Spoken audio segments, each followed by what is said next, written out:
Kia ora, talofa, namaste, haere mai, and welcome to the Niche Cast, coming at you on the 14th of May, and we are here for Aotearoa Sporting Digestion. No rugby union, no netball, just the other big Donny sports in Aotearoa that we love to chat about and we love to watch. On the agenda today, lots of Wellington Phoenix to roll through after their invigorating 0-0 draw against the Melbourne Victory in Melbourne. So we'll go deep into the tactical battle there and any other bits and pieces. We've got a couple of Flying Kiwis to touch on. We've got a Tall Black squad. Interesting Tall Black squad for their Olympic qualification, which is a pretty cool little journey for them. And that will of course come with a bit of NBL, where the Auckland Tuatara, they are top of the table. So shout out to them, they're doing their thing, which means your man's Rob Lowe is obviously on fire for the Auckland Tuatara, among many others. And of course, we've got a bit of rugby league. Not sure how much Warriors we can chat about, but I do have Kiwi-NRL notes for every other NRL team. So we'll see how we go there. And just to tease the newsletter that we delivered yesterday through Substack, thenichecase.substack.com, which also has bits and pieces about Carlos Ulberg winning in the UFC. We've got Lydia Ko update. We've got a Black Sticks men update after they were playing in the Sultan Aslan Shah Cup in Malaysia. Do love the local hockey fans in Malaysia. But in that news that I did roll out this little nugget of how the Warriors have been situated after 10 rounds in the NRL. So they are 14th right now with a 3-6-1 record. Last year they were 11th, 5-5. Year before that they were 11th, 4-6. Year before that they were 10th. 4-6. Year before that, 2020, they were 13th, 3-7. 2019, they were 10th, 4-6. 2018, they were 3rd, 7-3. So shout out to the 2018 season. Somehow this is the worst start to an NRL season for the Warriors, going back as far as 2018. I didn't care to go any further back because we know what happens there. You get into the yucky, sticky mangroves of the Warriors' history. So the first thing is this is their worst start to the season in a while, but also it's kind of the same as all these other seasons except 2018. So I don't know what that means. I'm not out here professing that the Warriors are all good, everything's honky-dory. Warriors footy, as I opened that newsletter, New Zealand Warriors footy kind of stinks right now, and it does. But I view this as a fascinating juncture because you could argue there are signs of hope and optimism, and you could also argue that this is the worst start to a season in a long time, including all the pandemic years, which everyone hated. So I don't know what to make of it, but that was in our newsletter along with many other bits and pieces from the Aotearoa Sporting Week. Sign up via thenichecase.substack.com. And also big up to everyone who is part of the Patreon whānau. We appreciate your support. We will be doing our subscriber podcast on Tuesday, which goes out to the Patreon whānau and those with a paid Substack subscription. A little bonus podcast for the generous folks funding our mahi. And of course, you can make a donation through Buy Me a Coffee as well. All the links are where they need to be for you to find them and use them. Of course, we're from the Niche Case, theniche-case.com.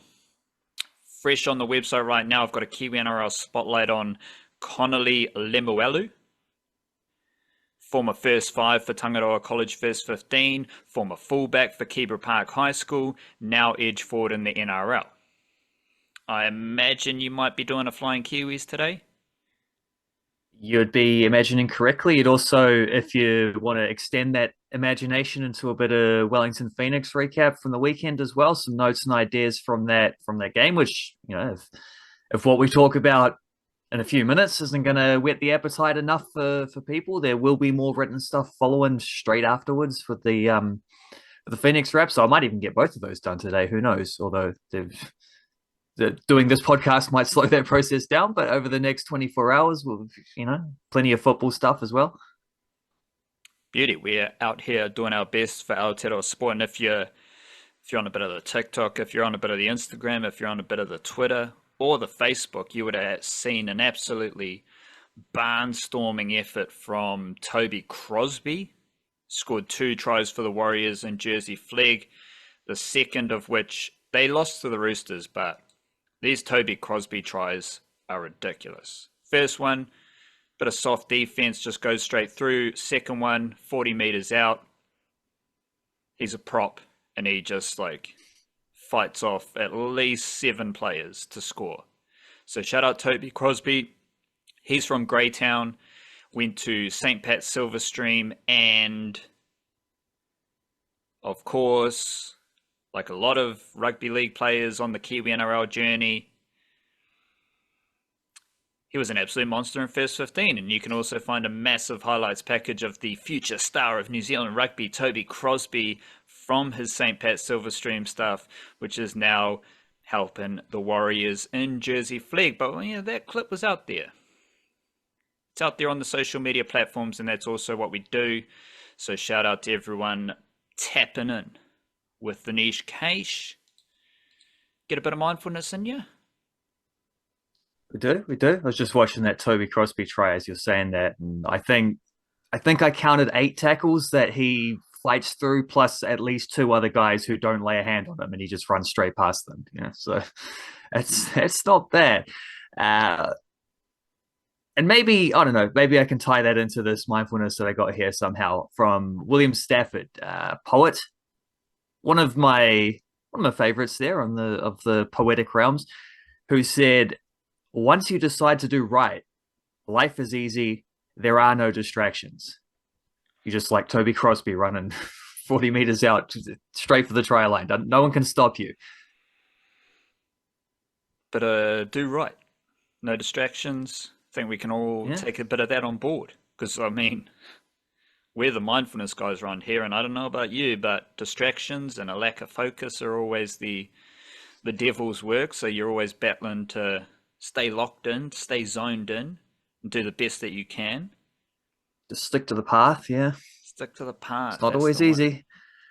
It's definitely not easy, but we're out here. We're having a crack, and you are having a crack at life as well. So shout out to you doing your best. One more time with the mindfulness. Vamos. Once you decide to do right, life is easy. There are no distractions. Better do right. So the Wellington Phoenix, they were doing right. They were doing right against the Melbourne Victory defensively. I did think there were a sneaky amount of attacking opportunities for the Wellington Phoenix, most of which came from counter-attacking opportunities. They seemed to be able to open up the Melbourne Victory defense anytime they wanted, absorbing the waves of attacking pressure and then just firing back at the Victory. Couldn't take any of those opportunities, and I do think that's I don't know. This is just straight off the top of my head. I don't know how the counter-attacking style, which probably won't be the case in Wellington, I don't know how that coincides with the type of chances the Wellington Phoenix want to create. They want to create the humdinger opportunities and really a high percentage opportunity. That's what they're trying to create. I don't know if counter-attacking football leads to efficient opportunities, if you know what I'm saying. Yeah, because you do get situations where you're counter-attacking and it's all very we've worked hard to win the ball and we're going to work twice as hard to turn this into an attack, and it's just 100 miles an hour, and you kind of just end up taking the first path that opens up to you rather than necessarily the better one. And I've seen the Phoenix, though, go through that mode, but I've also seen the Phoenix a lot more go through the mode where it's like slower, more precise counter-attacky stuff, where it's like playing the ball out through the press, starting. Or they scored a goal against Melbourne victory earlier in the season. There's the own goal win the game where they didn't have a shot, which is a great example of this. It's in my head because I, watching back these highlight packages last week and previewing it, where they start at left back with Lucas Kelly-Hield winning the ball potentially from a foul, but he gets away with it. A midfield drops in to help him. There's a little 1-2 to get around the winger who's pressing, and then into the midfield, Zavada drops in around halfway, collects the ball. He switches it out to the right flank where Tim Payne is running onto it. Payne carries it about 30 meters and then slips it further up the line to Costa Barbarouses, making an angled run towards the sideline, and he squares it across the goal, and it's turned in by a defender. Like that type of thing where you're still playing in transition where the defense isn't set. You're still, hitting them quickly, but you're not just running directly. You're making smart passes, and you're dropping into pockets, and you're finding the open guy, and just having a little bit more composure about it, and maybe playing at like 70% speed or whatever. Like you're not playing the game on fast forward. And I think that type of chance or that type of move leads to the best possible chances of what the Phoenix are trying to achieve. Sometimes though, you just got to run forward because there's space in front of you and you got to try to take it. But yeah, I did feel like during that game, even though it was a 0-0 draw, I felt like the Phoenix did have moments and at least it always felt like they were capable of moments. Didn't quite work out. It has to be said, respect to Melbourne Victory, who are a very good defensive team as well, and I think they covered a lot of that stuff. And I especially think after the first sort of 15-20 minutes, Victory adjusted very well to what had been a great start from the Phoenix. But there were little hints of moments throughout the game. If they had a few more set pieces, I think that would have helped matters. There's definitely, I think the in possession stuff was definitely not as good as the out of possession stuff though from the Phoenix in this game, because out of possession they were outstanding and really shut down the Victory, who had about 20 shots, and they have about 20 shots in all of these games they've played against the Phoenix this season. And they just don't score goals from them. I think there's 2 goals in 4 games, and they've had about 80 shots combined. If you average that out to 20 per game, which it is something along those lines. There was a note in the I had the shot tallies, I think, in the newsletter. That's a terrible conversion rate, right? And you could see why that was the case on the weekend, because a lot of their shots are from outside the area. And those ones are low percentage chances where you've got to score a perfect goal or it's nothing. A lot of them just went straight at Alex Paulson, who made a few saves, but I don't think he really had to dive for any of them, or he barely even had to move his feet for any of those saves, pretty much all directly at him. And what doesn't go straight at him probably gets blocked by Finn Sermon or occasionally Scott Wooden as well. Like the Victory had a lot of shots. The Phoenix didn't have a lot of shots, but really neither team was particularly close to scoring, but it felt like the Phoenix could have, with a few more breaks or maybe a little bit more bravery or just a slightly better touch in a couple of occasions, they might have done something. But the difference between that is that was supposed to be the Victory's best chance, whereas for the Phoenix, they know they're coming back home to what is trending towards being a sellout crowd for the return leg. They know it gets better, it gets easier for them when you're in that situation. So I think, I predicted it would probably be a draw, and that the Phoenix would just not put their swords away and not try to score goals. They'd obviously be trying to, but it wouldn't become at the expense of making sure they kept a solid, compact defensive line, numbers behind the ball. Don't give anything easy for the Victory. Try to goad them into taking those low percentage chances like they do against everyone. And that part of the plan worked out perfectly. And that part of the plan, while it would have been nice to sneak a goal, would have been nice to sneak a couple goals, this result still sets up a second leg which is in their favor, and which they can be pretty confident about. We have the best home record in the league. We've only lost once all season at home. just got to go and do the business against the team that they did beat last time they played at home. It took them 95 minutes to find a goal, but they found a goal, and that's the important bit. And you just got to go do that again, you know. The shots on target is an interesting idea and stat and thing and observation, because you gotta. I feel like Alex Rufer stepped in before a lot of shots were taken as well. And Alex Rufer was the absolute mantis in this game. Big fan of Rufer on this side. Had to convince you about Alex Rufer's wizardry in the Wellington Phoenix midfield.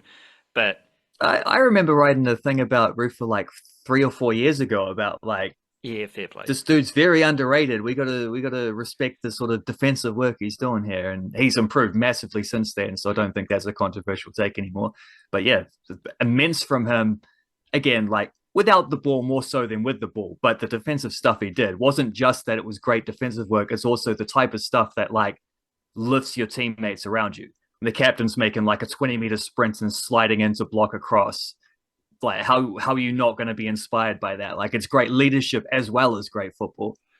And a lot of his defensive touches were coming on like outside the middle third. So if you imagine the middle third is basically box to box, which is the quintessential centre midfielder CDM position, and how they shut down attacks and how they step in between passes. But he's going out to the sidelines to make a covering tackle. He's going out to the sidelines to help his teammate in a one-on-one situation that then becomes a two-on-one situation. So you do have it's, yeah, cool. If you want to have some shots on target, we got Alex Paulsen. So you got to get around him first. Well, not first, but you got to get around him. But you also need to get around the guys who are going to step in and block the shot. But first you need to get to your shot. And Rufer's not letting you get to your shot if he can help it. And if that means a 20-meter sprint to get in the way, shut down that attack, he's going to do it. And he did it all game for the Wellington Phoenix. And I also loved how efficient the Wellington Phoenix were in getting those two layers of 4 midfielders, 4 defenders. It's like no matter where the ball was turned over, no matter what they were doing, what the Victory were doing, as soon as they needed to, they just fell into rhythm. And that rhythm was just setting up the two lines of players, 4 players in each line. I don't know if it's maybe the yellow shirts or what it is, but it looked formidable on the TV when you see, okay, you turn the ball over there, bang, straight away, 2 lines of defenders. Turn the ball over there, bang, 2 lines of defenders right there in front of you. And it was just the confidence, I think, defensively was amazing to see, especially because you don't see that with the New Zealand Warriors anymore. So we're kind of, clinging to any defensive now so I can get at the moment. And just watching the Wellington Phoenix, they can step out and put pressure on. They can double team players anywhere on the field, but they can also absorb the attack. So they don't need to, they can kind of just sit back, and then once they get their zone on the edge of the box, that's when they're going to take an opportunity to make a key tackle, to step in, intercept the ball, but they can kind of fall back into that setup and lull the other team into some ghost space. Maybe that's what we should call it, the ghost space. And that ghost space leads to bad shots, I reckon, because you see the space and you're like, I'm going to have a crack, but you're not going to have a crack because... Or you're going to have a crack, but the reason it's the ghost space is because there are only bad shots available from that space. Like you can't have a good shot from 40 meters out with 2 guys in front of you, it's impossible. So if you're going to try it, like the Phoenix strategy is like, well, be our guest, go for it. You're not going to score. And speaking of defense, this was Alex Paulsen's 12th clean sheet. So he has 12 clean sheets from 38 games, which is pretty damn impressive for a young goalkeeper from Aotearoa. We'll talk about some more previewy stuff in our subscriber podcast on Thursday. But what else caught your eye in this game? Because it does seem a bit too simple just saying they were fantastic defense, had a few counter attacking opportunities. Was there anything more intricate or complex happening for the Wellington Phoenix there? Well, a lot of sort of tactical arm wrestle type stuff. Like when you've got Italiano, who's a very tactical minded manager, and he's up against Tony Popovich, who's like one of the most successful A-League managers of all time, and an extremely good, well organized teams you expect under Popper. Like he, I thought maybe Popper might have got the slight edge on that. Like Italiano kind of admitted afterwards. I think the start of it was very Phoenix orientated, but then Victory adjusted. It's too hard to say exactly why they adjusted. Sometimes you can pick that stuff up, sometimes you can't. And without knowing what the coach's intentions are on both sides, it's just too hard to figure that stuff out. Like, and also kind of needless because I don't think it adds that much to the viewer experience if you're aware of the Phoenix change. Like Italiano saying they changed shape like 3 times or something during the second half, I think, or it might have been during the full game. Like, can I just ask, like, there were a few times where the piece of paper came on the field. It was, and I was trying to find a screenshot of one of them. I couldn't remember who it was, but I think it was. It might have been when Salas came on, and he runs it straight over to Alex Rufer, shows him the piece of paper, and then. Well, I think I guess he tucks it in his sock or something. I don't know. I think Van Hadden brought a piece of paper on, and then there was the Houston Salas as well, and you can see like, Rufer gets the piece of paper in either situation. If the ball's not around him, he's having a peek at the piece of paper. But if the ball's around him, he's like holding on to the piece of paper. He's like, oh, shit, I got to make a tackle. I got to make a pass. What'd you make of the piece of paper? They're just playing tic-tac-toe or something. I don't know. Yeah, him and Chiefy are like, your move, my move. But was that... I don't know if that was the change in shape and formation or if that was just some other details. But it was pretty interesting, pretty fun to see. Maybe Coach Webster should get the piece of paper out to the Warriors.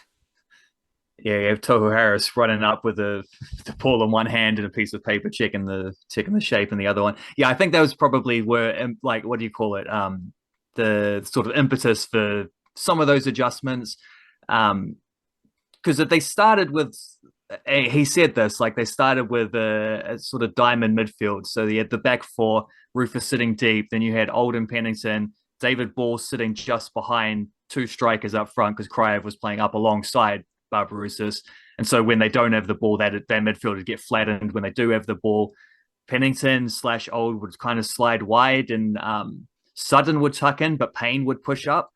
And so you sort of had like a sort of, I guess, a 3-5-2 or a 3-4-3 kind of depending on where David Ball is at the moment. And build up, but then obviously these things are different depending on whether the ball's in the middle or the outside on one side and midfield's going to come and help or whatever. And there was definitely a point where they stopped with the diamond and it was just a bit more of a straight sort of 4-3-3 when they were defending. And I'm sure they adjusted it several times when each sub came on. It would have been a slightly different look, but this is what I mean about, like, I don't know how much that adds to the viewer experience to know all this stuff as it's happening, because it's kind of, these are little intricacies. They're sort of setting you up because this one situation where Azani's running down the sideline, we just want to make sure there's a midfielder able to cover or whatever, or something like that. And Chiefy did say that he felt like Popovich kind of got the jump on him a little bit with the substitutes, or he hinted something along these lines where, and I think this is probably true, where Victory made, I think, a triple sub around about the hour. And the Phoenix didn't do anything for about, I think Van Hadden came on about 5 minutes later, then about 10 minutes after that, you got Salas and Zapata, and Altai came on for like the last 5 seconds of the game. That, yeah, I think he kind of said, Chiefy did, that he felt the Victory subs sort of preempted what he was trying to do or preemptively shut down what he was trying to do. And by giving themselves like 15 extra minutes of just chucking on, Azani and Falami out on the wing, who was very surprised they weren't starting. Brimmer as well, coming on in the midfield. Guys who normally would start, but then coming off the bench to give them a big boost in the latter stages, and then kind of put the Phoenix a little bit on the back foot to when they did make some subs, they weren't able to quite take advantage against tired legs in the way that they might have wanted to. So, that's maybe something to think about next time is, does he go to the bench a little bit earlier, or do those guys even stay on the bench? Because Azani had a really good impact, but then also it was one of those ones where, like, he's running the ball heaps. He's keeping the Phoenix on the back foot. He's kind of doing absolutely nothing at the end of it, though. And there was one moment where he made I did want to shout this out specifically. He makes because we're talking about Alex Rufer and some of the effort plays. There's one where Azani gets the ball on a counterattack. I can't remember how it happened, but he sort of picks it up on halfway. He's sprinting forward. Sam Sutton's having to run across to try and cover him. And Costa Barbarouses, who's been making off-the-ball runs all game, who's one of the older guys in the squad, definitely the most experienced dude in the squad. And I think that finals experience made a big difference in this kind of moment, to know that, like, I'm not waiting for someone else to get across. I'm not looking and yelling at the guy who's supposed to be there. I'm just going to get myself over there and do what I can. And he didn't make a tackle or anything.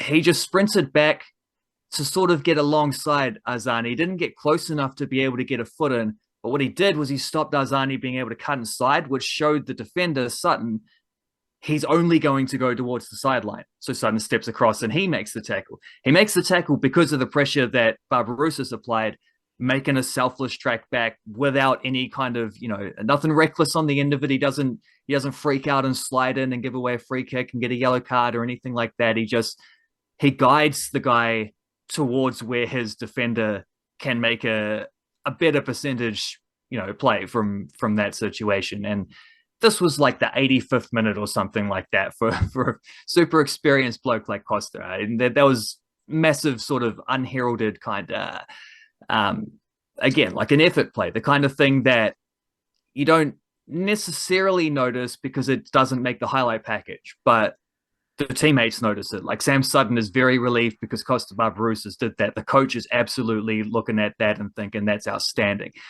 And Costa Barbarouses, because I think another point, I wish I'd played this up a little bit more in the preview, but it was a good point that Italiano made afterwards, which I did write about in the recap of this game, is this Phoenix team has made the finals in 5 out of 6 years now, but their squad keeps changing every year. So not a lot of these guys actually have very much playoff experience. And I did look it up. I tallied it up. And throughout the entire squad, there were 19 games of A-League finals between everybody except for Costa Barbarouses. So don't count Costa Barbarouses. He had 18 games. He's played 18 finals games himself prior to this one. The rest of the squad only had 19. So it's almost dead even between them. And maybe it is dead even because maybe you don't want to count the one game that Jack Duncan's played in the finals where he went off injured after 20 minutes, replaced by Glenn Moss, coincidentally, for the Newcastle Jets about 5 or 6 years ago, because he's the backup goalkeeper and hasn't actually played for the Phoenix because Alex Paulson's played every single minute this season. Like, Costa Barbarouses has had as much experience as everyone else combined effectively. That's no longer the case because everyone's just had the experience of this game away in a very difficult place for the Phoenix to go and play in Melbourne against the Melbourne Victory, against one of the best tacticians in the league, coach on the other side, against some very experienced players because Victory is stacked full of experience themselves. They're one of the older teams in the league. Came through that with a clean sheet, came through that with a performance that backs up everything they've done to get to this stage. Like they didn't compromise what they were trying to do. The defensive showing was exactly the same stuff that's gotten to there as what earned the draw in this game, and now they go back home and try to win it in the second leg. We also had a goal from Sarpreet Singh, and we are the sons of Sarpi, so that was good to see. Followed by a little chow down on the ankle, so he got a red card, biting at the ankle of some opponent. This goal, was there a deflection? Yeah, I think there was. It's not easy to tell on the first angle, but in the clip I also put in a fan cam thing from the opposite fans end, so you can actually see him running away to celebrate and dudes in the crowd like throwing bears toward the field. Yeah. So on that angle, you can see the deflection a little bit more clearly. But it's good shapes. Peeled off his man to pick up a chip over the top, like an angled chip across and over the top, cut inside, shaped him up, shoots, little deflection into the goal. There you go. First goal since he was playing. Well, first goal for about 15 months, I think, at club level. Was a pretty bad tackle though. I thought he was unlucky though, because you can like he gets the sprigs on the heel, but also like he's reaching across trying to stop a counterattack. Like you can see he's trying to drag the guy down and he steps across to try and stop him, but like because the foul he's trying to commit is with his arm. But the just he has to step across to reach that far and he just happens to step on his heel. It doesn't look great. He was given a yellow at first, and then they did the old long-term VAR check. And once they do that, like it's going to be a freeze frame which shows some sprigs on the heel, and that's not going to be good news. So that team's actually, because they lost that game, they're close to getting relegated. So we're close to some free Sarpreet action again. So I'm glad he got a goal at least to have one highlight, because it's not a happy situation at the moment over there. I think you're being generous because it looks to me like the studs they're creeping up around the back of the ankle. They are, but I think that was like, if it makes sense, I think that was kind of accidental. Like I don't think that's what he was intending to do. It's maybe clumsy rather than dirty, but I see why I can see why they were going to send him off.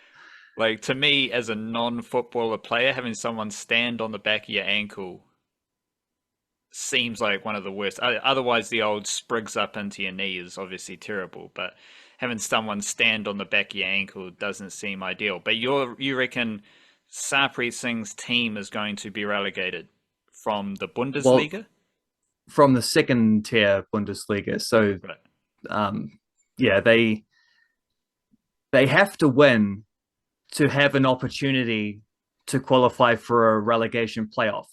Like they can't stay up safely. They're going to have to win a playoff to get there, and just to qualify for the playoff and not get automatic relegation, they have to win next week, and they're on like a 6-game losing streak or something dumb.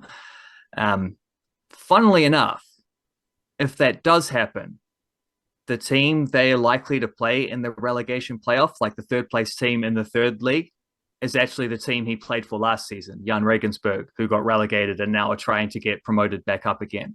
So if you're wondering why Sarpreet Singh's had such bad luck in the German second tier, like obviously the injuries haven't helped, but also he's just happened to end up at two terrible teams 2 years in a row now, which like this is why he's not playing much, because when you're losing, you just want to stack the defense and try find like basic formulas to solve things. And the sort of like silky creative foreign midfielder is not necessarily the first player you slide into a team in that situation. So I just think he has a couple more years under contract with Hansa Rostock, but I just think he's got to find a better situation. And maybe that's not Germany, I don't know, but he's just the contrast between the lack of opportunities he gets at club level versus how just scintillatingly good he looks whenever he plays for the All Whites. Like it's not a lack of talent, it's just bad fits over bad fit over bad fit, and maybe just German football ain't the one. I don't know. He does seem to love Germany, so shout out to him. He's well said it, but yeah. We also had goals from Daisy Cleverly and Gabi Rennie, 2 Football Ferns scoring goals. And I don't know, like this year, it's just Football Ferns scoring goals all around the world. What did you make of Daisy Cleverly and Gabi Rennie? 2 non-first 11 Football Ferns scoring goals as well, like 2 sort of fringe squad players, which is depth. This is what we've been begging for, and this is what we continue to see over and over and over the last couple months. Like this is like Gabi Rennie, for example. This is just every week now. She's in the last 3 games, she's had 2 goals and 2 assists playing for Ireland United, which is the club that Jackie Hans started her professional career at. So we know there's a pathway there. Like we know this is not a dead end situation for Gabi Rennie. She's building nicely into her professional career, right at a time when she really needed to, because there is that depth, and she probably had to I don't know, force her case a little bit more. But because she's been scoring, we've been talking about her in previous weeks. So Daisy Cleverly can have a bit more of the focus, because She hadn't started. She's only started about 4 games this season. She plays most weeks for HB Kush, but she mostly plays off the bench for 20, 30 minutes as an sort of, I don't know, attacking slash ball playing midfielder. She got the start in this game against Brumby and scored in a 2-0 win. Absolutely essential that Coach won this game. If they'd lost, they'd pretty much be condemned to third place at best. I don't think they're going to win the title. I'm hoping North Zealand win the title because that's Malia Steinmetz's team instead of Bromby, who don't have a New Zealander. But if North Zealand can win and then HBK can sneak into second place, would get both of those players and also Claudia Bunch, who's also a HB coach, but strangely seems to have fallen out of the first 11 picture. She's just an unused sub at the moment, having been like almost ever present up until that stage. So I'm not sure what's going on there, or maybe they've signed a new centre back, or maybe just someone else has come in and done really well and got a call on the bench. But hopefully we can get Champions League qualification for both those teams. We'll see how it goes. I've also, got to make a mention for Emma Kleinenberg, who had another milestone in her career, which is just full of them every couple of weeks. Signed her first professional contract with Feyenoord. This one, given how she had just instantly become a first 11 player for them, scored a goal, was part of a big uptick in their form. This was a matter of time. Like, they were going to give her a contract at some point. You're not going to let a player like that come out of your academy, do really well in the first team, and then just walk away. So, it was going to happen, and it has happened just ahead of their last game of the season, which they lost, but at least there was another start for Kleinenberg. Great few months for her. What was the other one I was going to mention? Vic Hessen's getting a nice run of games as well, and goal for Rangers, who are suddenly pushing on to try and win a treble. They've already won the League Cup. They're into the final of the Scottish Cup and trying to win the Scottish League, but it might require Celtic to drop some points because they're level on points, but goal difference isn't amazing. These are some nice healthy times for the Flying Kiwis at the moment. We also have a little update here of the Kiwi County Tour. Kiwi lads playing county championship cricket in England. And at the moment, it's all about Nathan Smith. It is still all about Nathan Smith. Will Young didn't do much in this game. I think he did hit in this round, he did hit a 22 not out. So he has scores of 27, 174 not out, 5, 27, and 22 not out. Tom Bruce also scored some runs. So he's now got 148 runs, but he's averaging 18. So here are Tom Bruce's scores for Lancashire. 17, 0, 26, 5, 0, 12, 73, 15. So he's played in 5 games and he's got 1 score over 30. So Tom Bruce's, but he did have his best score in this recent round of action. Will Williams, former Canterbury seam, is typically a solid 10 wickets at an average of 26. And then we have Nathan Smith. Not a huge round for Nathan Smith. He didn't bat, which was a bit unfortunate because he was next to bat while Worcestershire were putting up 618 runs for 7 wickets declared. The 2 lads in front of him, including West Indian Jason Holder, they both hit centuries. Jason Holder hit 123 not out at a strike rate of 112. And then old mate Matthew Waite, he hit 100 not out. And Nathan Smith was next in line to bat. If Nathan Smith batted, he would have scored 100. I'm pretty confident of that. And then Nathan Smith took a wicket in each innings against Kent. So Kent had to follow on, and they got rolled. Oh, they didn't get rolled. They put up 146 for 4, and that game finished as a draw, which means Nathan Smith now has 15 wickets at an average of 23. Not quite as good as his Plunkett Shield cricket, but as I've said over the last month or so, he is parlaying his excellent Plunkett Shield summer into really impressive county championship performances. Of course, he's also got 152 runs at an average of 50. 2 half centuries in 4 innings. That is where my confidence that he would have scored a century if he did bat comes from. Unfortunately, he didn't bat, so that was a bit of a bummer. Young Nathan Smith, he's the best bowler for Worcestershire at the moment. The next best have 11 wickets each. Nathan Smith's got 15, and he is currently ranked 10th in County Championship Division 1 wickets. So 9 blokes have more wickets than Nathan Smith in the top tier of English county cricket, which is pretty damn impressive. And considering how the focus was on the Black Caps T20 series, we also have the lads in the IPL. Who knows how they're doing?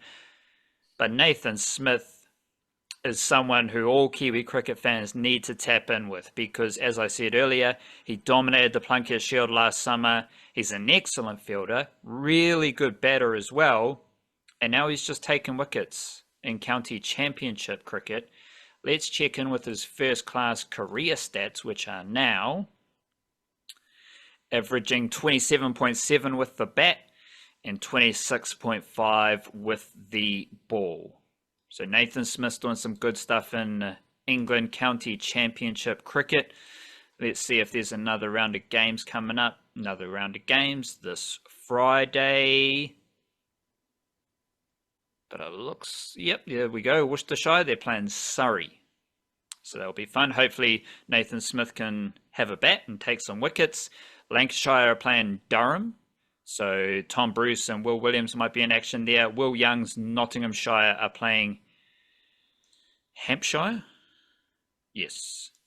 And Derbyshire had a bye this round, but not sure about Blair Tickner's involvement at the moment, given what he and his whānau are going through. So good stuff happening there for the Kiwi County Tour lads. You got any thoughts on Kiwi cricket? Maybe some miscellaneous? Maybe, like me, you were intrigued to see New Zealand cricket make a special announcement for the retirement of Colin Munro. And then old Munro, he came back and he was like, I was blackballed. So, oh, I found that fascinating. New Zealand, I think New Zealand cricket, maybe new selector Sam Wells, they've just been a bit more open-minded than the previous regime. Colin Munro did make it very clear that the previous regime had blackballed him for pursuing other T20 gigs. Of course, it's not because there were other batters who might have been better. It was because he was blackballed. But I did find it interesting that Colin Munro returned the favour of having a big announcement. And let me throw this in there. The New Zealand cricket announced the retirement of Colin Munro, or he announced that they made a big song and dance about it. And Colin Munro, he last played for the Black Caps prior to the pandemic, February 2020. So for a dude who hasn't played for New Zealand for 3 to 4 years, they gave him a big announcement, which was fine, and he responded by saying he was blackballed. Fascinating. Yeah, it reminds me of that. It reminds me of that Chris Rock joke where he talks about it's like, yeah, I'm interested in dating Halle Berry. I'd like to throw my hat in the ring. Doesn't mean it's going to happen, you know. Like what a strange situation, because Colin Munro got dropped. Like I don't know if that's considered part of the blackballing or not. Like he was in the team for quite a while and he got dropped because his performances weren't quite hanging up there. Then he went and played a bunch of like overseas stuff, and then maybe he's looking at the Trent Bolt situation and seeing a little bit of a double standard. I don't know, but like it's just like he wasn't even in the picture for the T20 World Cup coming up until people who have only been following him for his franchise stuff started asking about it. No one from New Zealand who's following New Zealand cricket in the state of the Black Caps are asking about whether Colin Munro's in contention. It's just the overseas people asking that. and then suddenly like they're like, well, he might be, we have a phone call, blah blah blah, like, and now he doesn't make the cut, which was entirely expected on all counts, and anyone who thought otherwise was dreaming. And then he announces his retirement from a team he hasn't played for 4 years. And I didn't read enough about the blackball stuff. I didn't look deeper into whether he had like specifics or whatever. But I'm assuming he's just saying because he played franchise cricket, he wasn't being considered. It's like, well, yeah, that's common. But you did get dropped first, whereas Trent Boult opted out and sort of like did it in his own thing. It is a little bit of a different situation. Also, I mean, Colin Munro could probably do a job for the Black Caps, but I don't think he's an X Factor type player that he had been potentially in the past. I don't think there's a gap in the squad for him either. Like, you've got Finn Allen just doing that anyway. If it wasn't Finn Allen, maybe they just accelerate Sam Robinson a little bit more. He had a promising little go of it in Pakistan. Like, just such a strange situation. Perspectives are weird things, when people are looking at things from different angles and seeing the exact same evidence in an entirely different light seems to just change people's focus completely. It's a strange one, and it's always interesting to learn about that stuff. How different people see the exact same evidence in a completely different way. Do you remember when there was a big situation about Finn Allen and Martin Guptill opening? I think that was for the last T20 World Cup in Australia. Of course, at the time we brought this up, they went to Martin Guptill's old school to announce the squad. He was in the squad, right. And then he didn't really play at the World Cup, which was a bit of a giggle. But there was a bit of a selection topic about Finn Allen versus Martin Guptill. I think that was 2022. No one was talking about Colin Munro. No. It was all Martin Guptill versus Finn Allen. So in 2022, Colin Munro wasn't even in the mix. And apparently now he's in the mix. But again, I keep saying this because it's so baffling. For a couple years now, everyone has been talking about how old the Black Caps are. They're too old. There's too many players over the age of 30. What are we doing? But the headlines make it seem like everyone wants to go backwards. Let's bring back Neil Wagner. Let's bring back Colin Munro. It's like, nah, we're moving forward. We got young players in the mix now, and these young players are pretty damn good. And I'd also throw this out there. Colin Munro, T20 extraordinaire. At T20 World Cups, Colin Munro has an average of 20.8 and a strike rate of 112. It's not very good. It's not what I expected to hear. And it's not very good compared to his T20 record. So, I don't know. It was just a weird situation, but who cares? The Tall Black squad. We've got a Tall Black squad. They are off to qualify for the Olympics in Greece. Now, this tournament, let's see when this tournament's going to be played. Do you have that off the top of your mind? Top of my mind, I believe it's they're going over late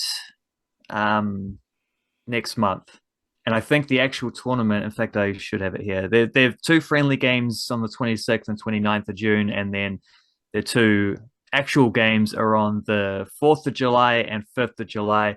And then if they win, that's against Croatia and against Slovenia. So if they win one of those, or two, but at least one of those, they'll advance to the semi-finals and then play a team from the other side of the tournament, which is like, I think it's Dominican Republic, Greece, and someone else. Might be Egypt, someone like that. Can't remember exactly. But then obviously you have to win a semi-final, and then you have to win a final. And then if you win the final, you get the one Olympic qualifying place that's available from this tournament. So basically, it's either the Tall Blacks or it's Luka Doncic or it's Croatia or Egypt or Dominican Republic or Greece or whoever. Or Giannis Antetokounmpo plays for Greece. But I don't know if he'll play here. He's been a little bit injured. Actually, Doncic is hampered at the moment as well. But it was probably a good thing to cheer for the Dallas Mavericks. Well, I cheer for the Dallas Mavericks anyway, so I want to see them make a deep run. But doubly so if it means that Doncic is too tired to play against the Tall Blacks in early July, which I think would be soonish after the NBA Finals.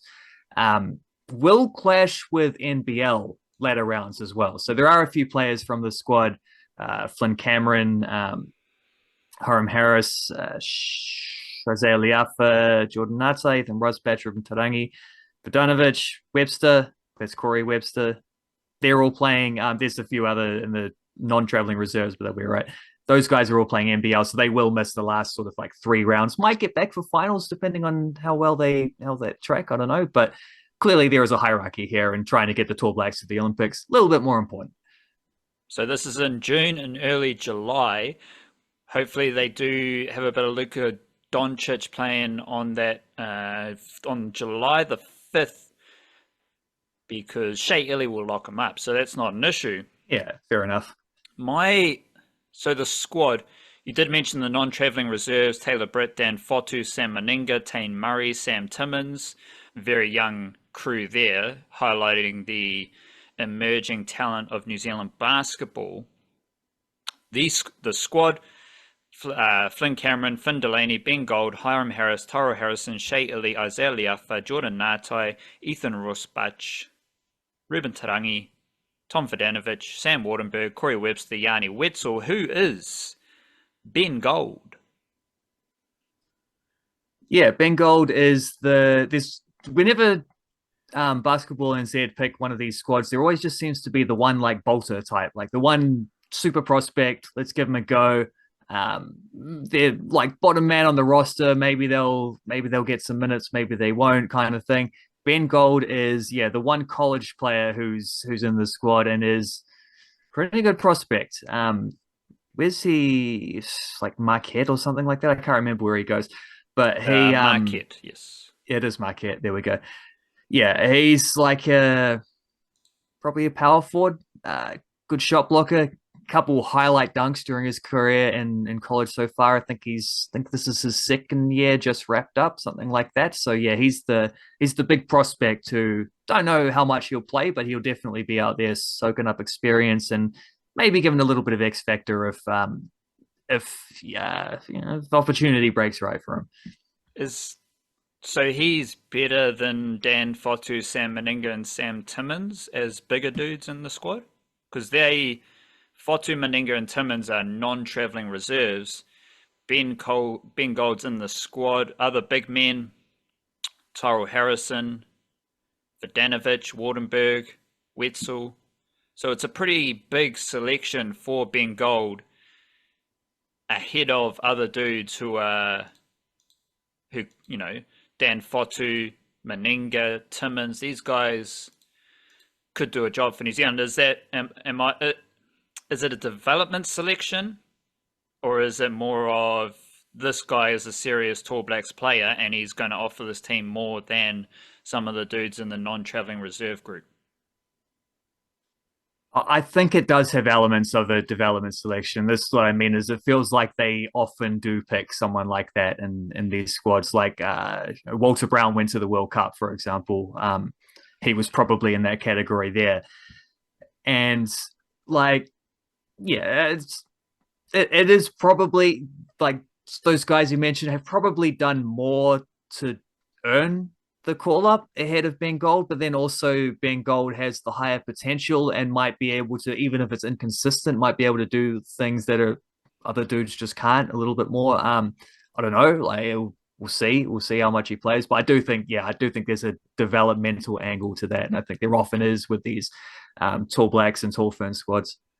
I think that's a great move. That we've talked about the Black Caps pipeline, how they sprinkle development into the high-performing Black Caps. We've talked about Wellington Phoenix development. I think you're seeing the All Whites and Football Ferns pipeline is bolstered by a lot of age group football, which also happens in basketball. That's something that doesn't happen in rugby league.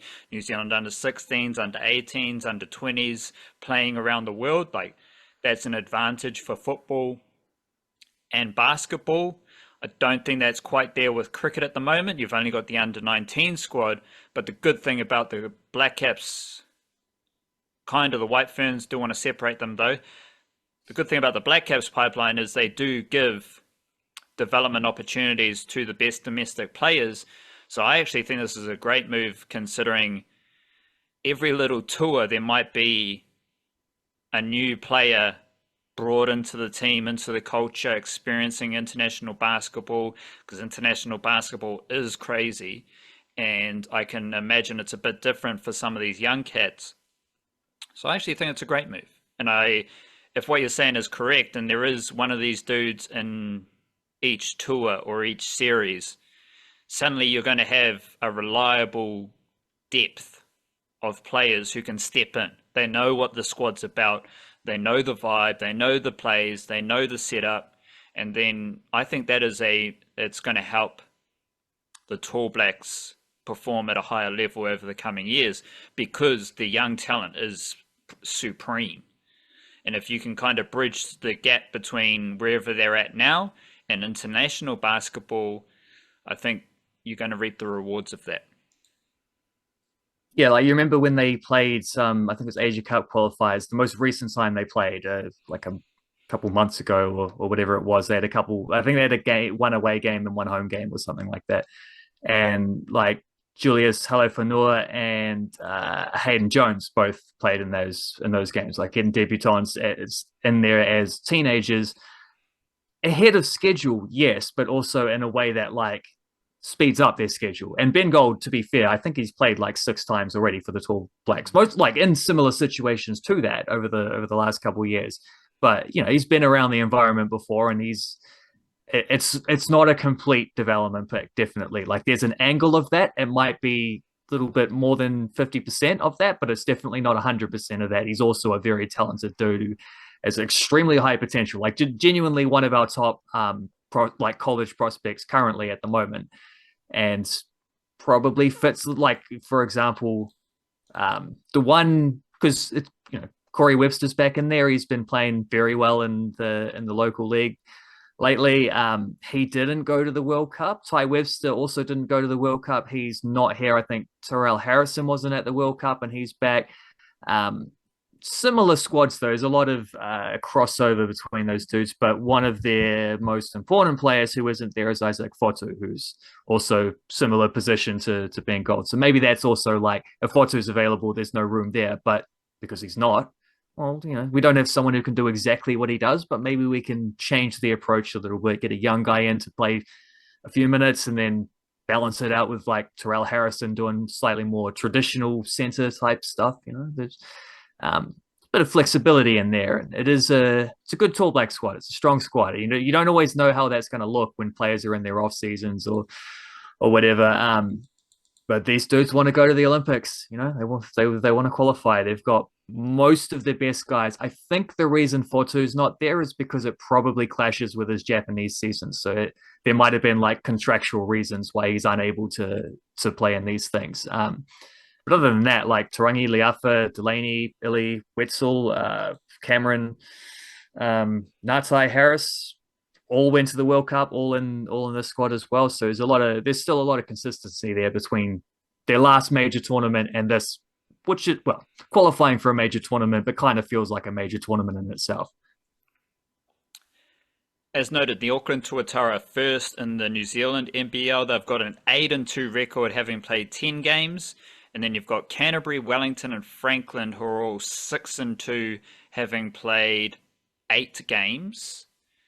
And the good thing here for New Zealand basketball is that the Tuatara, you wrote in our newsletter that they only have one import, Cam Glidden. So the best team in the NBL, as we discussed last week, is full of Aotearoa talent. They've got the main crew. You got Glidden, then you got Corey Webster, Rob Lowe, Tom Vodanovich, and Ruben Tarangi. You've got youngsters like Charlie Dalton in there as well. So I think it's, you know, given the state of the Breakers, I think it is important to highlight that the Auckland Tuatara are the best team in the New Zealand NBL, and they are flush with Aotearoa basketballing talent. What's the most important thing in the NBL from those top 4 teams? Maybe another bit of Tuatara insight, but maybe you got a nugget for the Canterbury Rams, Wellington Saints, or Franklin Bulls. Well, the Saints had been leading and they've been leading since I think they blew out the Tuatara in the first game of the season. And they lost on the weekend to Nelson, and it was a close game, but they were sort of trailing for large portions of it. I'll see if I can find the thing for it, because basically it's not as simple as this one thing works or this one thing doesn't, and that determines whether or not they win. But they are a bulk 3-point shooting team, and they didn't shoot their 3-pointers that well on the weekend, and thus they lost by 9 points. Let me see. Wellington Saints. Liafa 3 of 12 from deep. Benier had 8 of 12, so he was carrying the fellas, but Smith Milner missed all 5 of his. Latmaya missed 1. Ben Levy missed 1. Dougal Mita off the bench and Tane Samuel each missed a couple. Like that's a high-powered offense that is built to score 100 plus points. They lost conceding 105, and they didn't score 100 themselves. Like that's kind of the tipping point for the Saints. And I think the Tuatara are a little bit less reliant on whether the shot goes down, but I think they're kind of similar in that they do shoot a lot of threes. Not quite as many, but they make a lot of threes. Corey Webster hit 4 of them on the weekend. They won by 38 points against Vanuatu. So that was a bit of a fortunate matchup for them.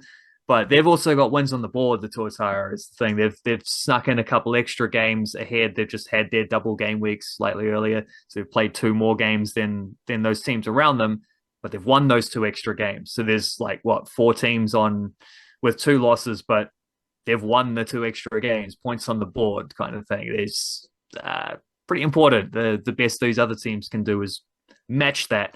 But yeah, I like Canterbury are an interesting team. I think they're Taylor Britt's doing a very nice job with them, and they've got some good imports.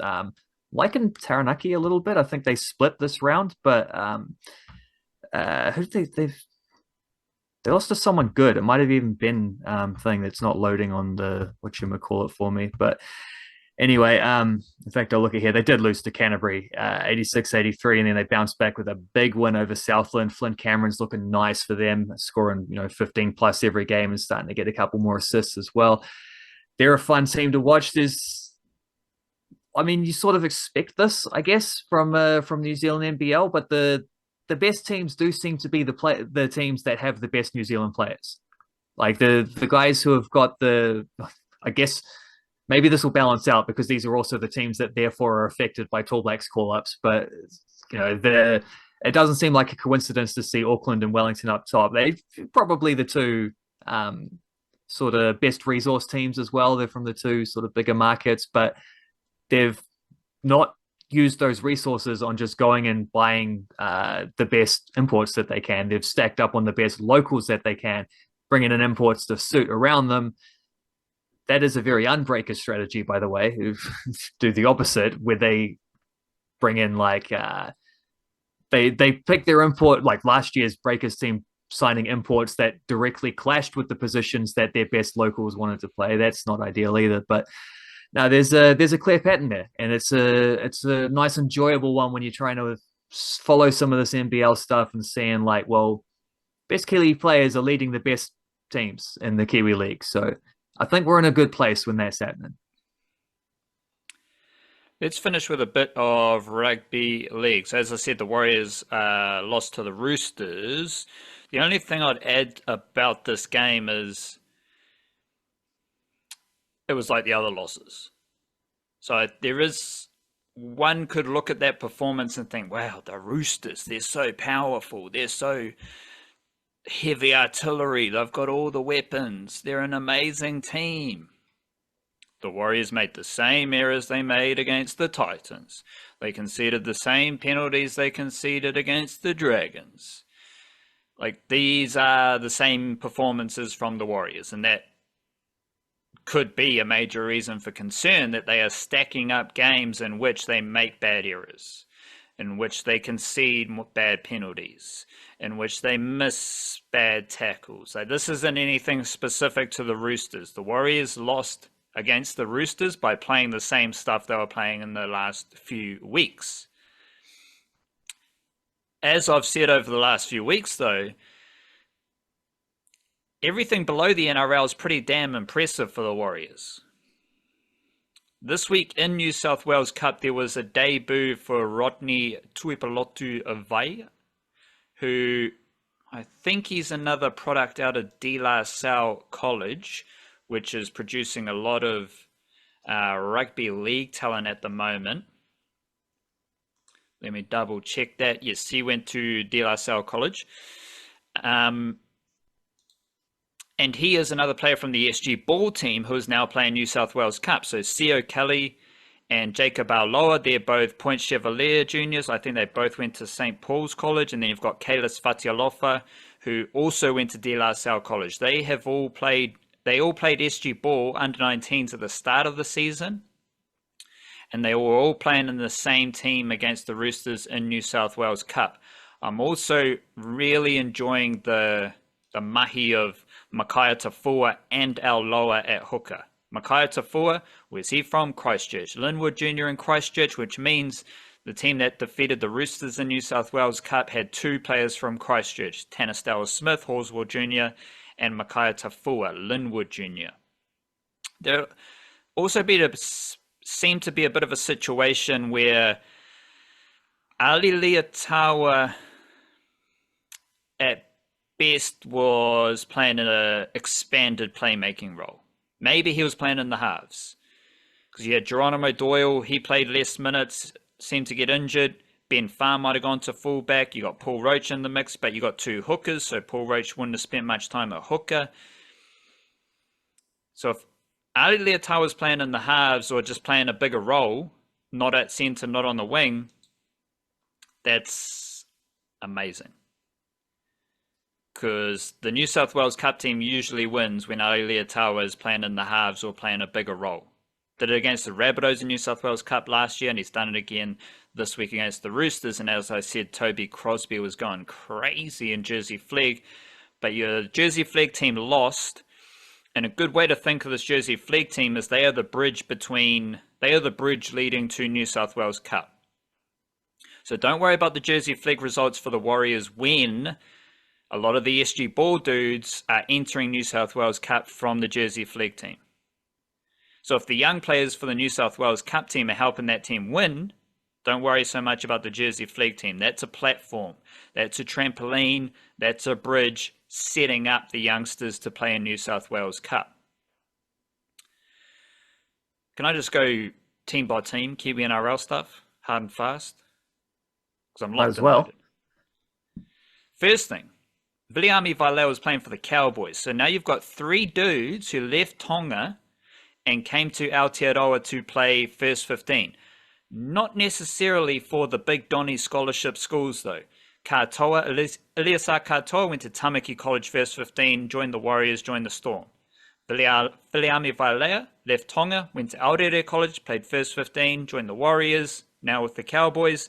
And then you've got Motu Pasikala, who left Tonga, football extraordinaire. I think he went to Liston College. Now he's playing Jersey Flegg for the Warriors. He also started the season in SG Ball.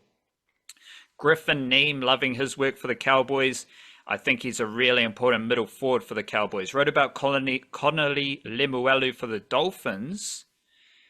You've also got Jeremy Marshall-King. He's fantastic. And as I've said a few times, the Dolphins under 18, I think it's under 19 now, their Kiwi-NRL crew all played first 15 rugby. Broncos, big game for Dean Mariner. That dude's fast, but the thing about Dean Mariner is that he's fast, he's balanced, and as the newsletter title suggests, he has exquisite instincts. He's not just fast in a straight line, he's fast in a curve and a swerve and a step and a balance. Also got Xavier Willison from the Waikato, Jordan Ricky from Christchurch there. Titans are also impressive at the moment. Kieran Foran's battling an injury, but him and Isaac Liu are playing big leadership roles. Keanu Kinney came in back at fullback as well. Leo Thompson's making an impression for the Knights, second season there. Might have been his third season actually. But him and Griffin Neame were playing for the Aotearoa Kiwis last year. Now they've hit a neck level for their respective Kiwi-NRL teams. Also watch out for Sebastian Sua and Elijah Leamoana in the Knights system. Sua comes from Mount Albert. Leamoana is from Southern Cross campus. Sea Eagles, not much doing there, although Devontae Mihinui, Glenn Ora Jr. did score a try in Jersey Flegg. The Roosters defeated the Warriors with no Brandon Smith, no Satili Tupunuia. I don't think they had Nofahu White there either, so that was a good win for them. Rabbitohs are a shambles, but that shambles could help Bailey Bentley Harpe get a bit of NRL game time. Watch out for him. He's from up north, went to the Roosters system, but obviously lots of juniors leave the Roosters system, so now he's now with the Rabbitohs. Tigers, Starford Toa came back, Starford Toa got injured. We had a Makahisi Makatoa appearance for the Eels, but the Eels vibe is a bit weird. Nothing really makes sense at the Parramatta Eels at the moment, especially with their Kiwi-NRL crew. Dejan Arcee's back in New South Wales Cup. He got shunned pretty quickly. Morgan Harper got shunned as well. Don't know if those selections are making the Eels better. And Makatoa, he's probably going to get shunned back down to New South Wales Cup the same way Wiremu Greg did. Think about Wiremu Greg, Leo Thompson, Griffin Neem, Nofahu White. Wiremu Greg's the only one who was in the Aotearoa Kiwis squad last year who has gone backwards this year. So that's not a good sign for him, but to be honest, that's just the Eels. Panthers, Preston Ricky, another Hokianga soldier. He might sneak into an NRL game over the next few weeks, I reckon. Watch out for him, big bopper. Obviously, close connection with James Fisher-Harris as well. And Francis Manu Leilua, he's playing edge forward for the Panthers in Jersey Flegg. Good young player from, I think he's a Papatoetoe Jr., played with Ailea Tau at King's College and for Papatoetoe. Sharks, Ronaldo Mulatalo's a freak. KL Ido's really good. Cook Islands International. Your Dragons, not a lot of big stuff here. Yoda Huhu connection, bit of Fa'amanu Brown as well. Raiders, I think Raiders had a bye this weekend, but I still love Matthew Tomoko. He's hit a neck level after making his Aotearoa Kiwis debut last year. But you've also got Simi Sasangi getting a bit of game time in the NRL and New South Wales Cup as an edge forward. So Sasangi, Manu Leilua, Connolly Lemuelu, they're all dudes who kind of started at centre, but now they're playing edge forward. Interesting. Storm. You got the big Donnies, Jerome Hughes, Nelson Asafa Solomona, but then you got this up-and-coming crew, Will Warbrick, Remus Smith, Alec McDonald, Jack Howarth, Joe Chan, and Katoa. Obviously, Katoa, Tongan International, still curious what's going to happen with Jack Howarth and Joe Chan for the Aotearoa Kiwis. And the Bulldogs don't really have a lot of Kiwi-NRL talent in their NRL team. Hayes Perham's been shunned back down to New South Wales Cup this season. But as I've said a few times, the Bulldogs do love talent from Aotearoa. So it's a weird situation where the Bulldogs are the biggest recruiters of Kiwi-NRL talent right now for men and women, young men and women. But they don't have an NRLW team this season, and they got no Kiwi-NRL talent in their NRL team either. So it's a weird situation where they're investing heavily, but it's not evident at the highest level right now. What have you made of Fa'amanu Brown coming into the Dragons team? Nice and tidy as advertised, basically. I think they had a specific need in that team for someone who could give them some sort of like bench utility and maybe a little bit more playmaking off the bench as well.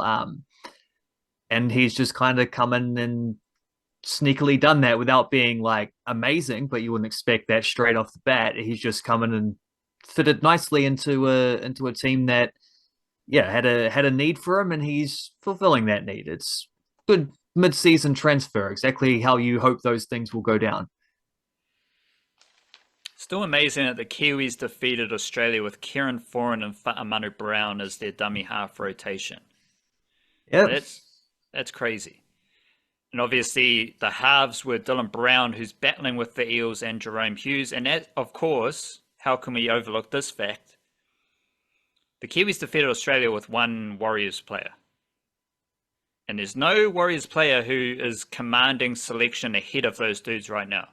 Schansdickel Klokstad can reclaim his fullback slot, but there's no one else in that Warriors team deserving of Kiwi selection ahead of the other players who defeated Australia. Like, Sean Johnson's all right, but he's not playing. I mean, Jerome Hughes and Dylan Brown did the job against Australia last year. And if you're not going Dylan Brown, you're probably going to go Kieran Foran. None of the big boppers are making a dent, because the big boppers on the rise in the Kiwi-NRL ranks, Griffin Neame. Jordan Rickey's impressing on an edge. Leo Thompson.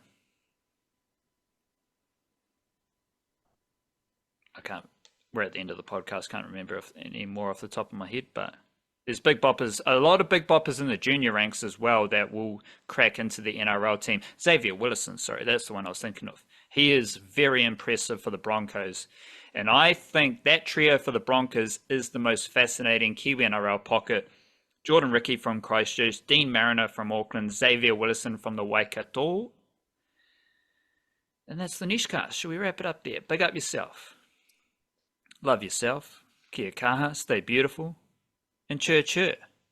We'll see you on the subscriber podcast for Thursday. Big up, big up.